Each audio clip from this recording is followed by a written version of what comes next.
The latest version of Winuscon supports Windows SandBox. Windows SandBox provides a lightweight desktop environment to safely run applications in isolation. Software installed inside the Windows SandBox environment remains sandboxed and runs separately from the host machine.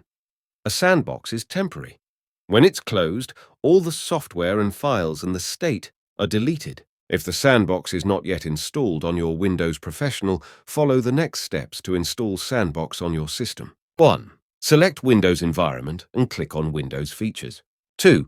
Scroll down and place a checkmark in front of Windows Sandbox and click on OK. 3. After the installation, select in the Explorer tools Windows Sandbox. The latest version supports new features like Share Folder. Watch the video to learn how it works.